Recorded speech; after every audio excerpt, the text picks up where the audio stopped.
오늘 장은 너무 잠잠해서 이상하다 싶기도 한데요. 이렇게 만기일은 마무리가 됐습니다. 오늘 장에 대한 평가, 그리고 내일 금요일 장입니다. 준비해 보겠습니다. 함께 하실 분은 바로자산운용의 윤정식 이사입니다. 안녕하세요. 네, 안녕하세요. 네, 오늘 장 한마디 알려주세요. 줄어든 변동성이다라고 정해봤습니다.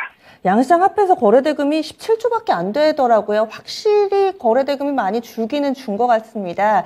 이렇게 한마디를 잡아주신 이유는요? 지수 자체의 변동성은 아직 그래도 조금 있긴 있지만 이전보다는 좀 줄어드는 모습, 그리고 환율도 오늘 조금 상승하긴 했습니다. 3원 10전 정도 상승하긴 했지만 환율에 대한 변동성도 이제는 어느 정도 좀 자리를 잡아가는 것 같고요. 1250원 정도에서 크게 움직이지는 않는 그런 모습입니다. 그러면서 지수가 사실 하락으로 출발했었죠. 한 0.5% 정도 하락으로 출발을 하는 모습들, 코스피도 그렇고 코스닥도 그렇고 모두 하락을 했었는데, 이 코스피는 약보합 정도, 코스닥은 강보합 정도 수준으로 마감을 했습니다.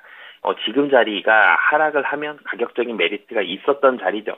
그렇기 때문에 전체적으로는 이 변동성이 많이 좀 줄어드는 모습들, 거래대금이 아직도 사실은 적습니다. 코스피 10조 원이었고요. 10조 6천억, 코스닥이 7조 4천억인데 조금 늘어나긴 했죠. 코스피가 이 6월 들어서 10조 원을 넘은 적은 오늘 처음이고요. 그전 거래일들이 7조 원대 후반, 8조 원 이렇게 좀 적었었는데, 거래대금이 조금 늘어난 부분들은 긍정적인 부분이고, 기관도 금융투자 중심이긴 하지만 그래도 매수세가 들어왔다는 점 등은 좀 긍정적인 그런 상황이다라고 보시면 되겠습니다.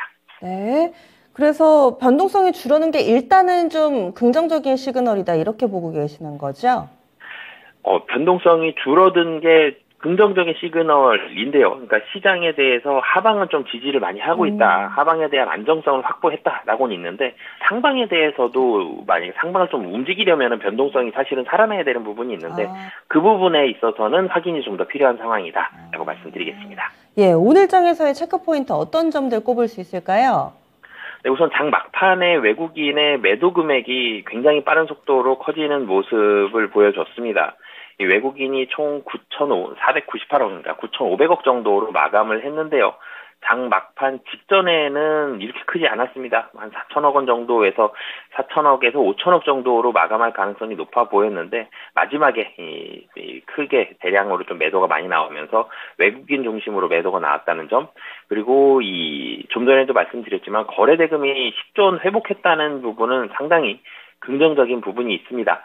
거래대금이 줄어들면 줄어들수록 적은 금액으로도 시장의 변동성이 커질 수가 있거든요. 10조 원 정도는 돼야지 이 매수를 하든지 매도를 하든지 변동성에 대한 부분들은 조금 축소시킬 수 있기 때문에, 그리고 거래대금이 10조 원 회복이 됐다는 부분은 시장의 관심이 조금씩 늘어나고 있다는 점, 이런 부분들을 보여줄 수 있는 부분이기 때문에 이 거래대금 10조 원을 회복한 부분들, 그리고 장중에 하락을 만회하면서, 그러니까 낙폭을 줄였다는 부분들은 상당히 긍정적입니다. 왜 그러냐면 상징적으로 2600선 정도를 거의 바닥권으로 많이 보고 있는데, 이게 오늘 장중에서도 많이 보여줬다라는 거거든요.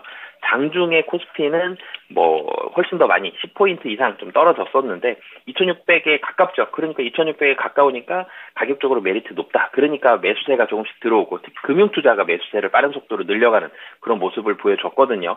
그렇기 때문에 장중 하락을 만회했다는 점은 상방으로 2650에서 확 넘어갈 가능성을 보여주진 못하지만, 하방은 어느 정도인지를 오늘 시장에서 좀 보여줬다라는 부분들의 의미가 있다라고 보시면 되겠습니다. 더 빠지지는 않겠다, 이런 생각을 그럼 해볼 수 있겠네요. 내일 증시 주요 일정 CPI 외에도 좀 어떤 것들이 있는지 내일 장을 보는 체크포인트 있다면 이것도 정리해 주실까요? 네, 내일 시장 같은 경우는 사실 오늘 좀 긴장은 좀 했었죠. 내마니의 날이었는데 안 그래도 시장 좀 불안한 부분들이 있었습니다. 그리고 하락으로도 시작을 했고요. 근데 다행히 오늘 아슬아슬한 불안한 시장을 잘 넘긴 부분은 상당히 긍정적이었고, 넘기는 모습도 좋았죠. 미국 시장 OECD 때문에, OECD와 그리고 인텔, CS로 촉발되는 그런 실적에 대한 우려감들로 인해서 미국 시장 안 좋았었는데 국내 시장 안 좋게 시작했죠. 근데 국내 시장 잘 회복을 했습니다. 그러면 이제는 봐야 되는 부분이, 그럼 2650 다시 회복할 가능성이 높아 보이는데 2650 회복 근처까지 회복이 됐을 때 여전히 지난번과 마찬가지로 상승 탄력 둔화되고 이 매수 강도 약해지고 이렇게 될 것이냐. 사실 가능성 면으로 놓고 본다라면은 2650까지는 회복될 가능성이 높고요. 여기서 상승 탄력은 둔화될 가능성이 높습니다. 근데 여기서 지금 국내 증시에서 삼성전자랑 SK 하이닉스 아직까지 힘을 쓰지는 못하고 있는데 이 두 종목을 비롯해서 시총 상위 종목들이 조금만 사실은 힘을 내주면 충분히 넘어설 수도 있는 지수기도 하거든요. 그래서 2650을 중심으로 된 이 매수 강도 여부 좀 체크를 해보시면 좋을 것 같습니다. 그리고 오늘 외국인 수급이 상당히 좀 궁금했는데 만기일 되면은 그동안 워낙에 좀 많이 팔았으니까 좀 다시 되사지 않을까 싶었는데 순차익 잔고는 계속해서 좀 상당한 수준을 유지를 하면서 롤오버 되는 물량도 많아 보이더라고요. 외국인 수급은 계속해서 컴백이 요원하다 이렇게 봐도 되는 건가요? 외국인 수급은 이 컴백하기는 되게 큰 규모로 컴백하기는 만만치는 않아 보입니다. 그러니까 오늘은 좀 예외적인 날이었고요. 내만여의 날이었기 때문에 막판에 이제 매도세를 좀 늘리는 그런 모습들을 이 선물옵션 동시만기일이니까 이 그런 부분들 기관의 순매수 전환도 어떻게 보면은 외국인과 반대로 외국인은 마지막에 쫙 팔았죠. 기관은 이 매수 규모를 뭐 마지막에 한 건 아니지만 전체적으로 좀 늘려나가는 모습들, 서로 반대의 포지션을 좀 잡는 이런 모습들이 나왔었는데요. 외국인만 놓고 본다라면은 외국인의 수급 굉장히 좋아질 가능성은 사실은 낮습니다. 왜 그러냐면 이 국채 금리 전체적으로 시장의 변동성은 좀 줄어들었다라고 말씀을 드렸는데 미국 시장에서 아직도 채권 금리는 이슈고 이 안정화됐다라는 표현을 하기가 힘든 상황이거든요.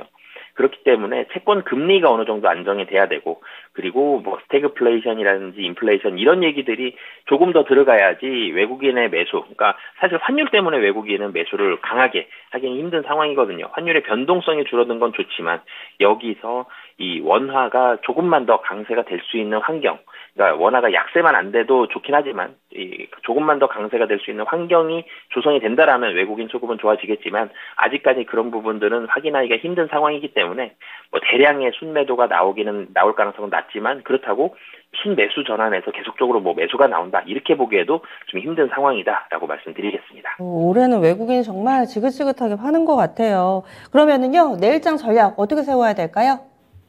이 전체적으로 상승하는 종목 수가 많지가 않죠. 그런데 이 기관도 그렇고 외국인도 그렇고 사는 종목들 본다라면 뭐 대표적으로 오늘 보면 정유주들 상당히 좋았습니다. 그동안 화학 섹터 내에서 LG화학 뭐 계속적으로 이 기관의 러브콜 받은 종목이 있고요. 그리고 SK이노베이션과 SO일이 굉장히 좋은 모습을 보여줬습니다. 실적이었거든요. 이 종목들은 이 실적이 좋은 종목이다. 굉장히 시장 예상치보다 실적이 좋은데 뭐 정제 마진도 좋고 그리고 원유 가격도 상당히 좋은 수준을 유지하고 있기 때문에 실적이 굉장히 좋습니다.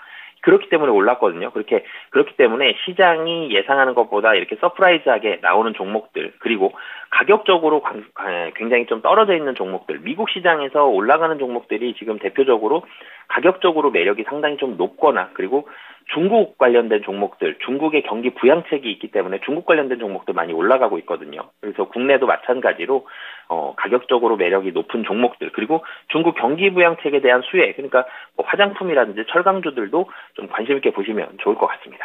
가격 매력 플러스로 또 중국 모멘텀 이렇게 두 개 꼽아주셨네요. 알겠습니다. 오늘 말씀 고맙습니다. 네, 감사합니다.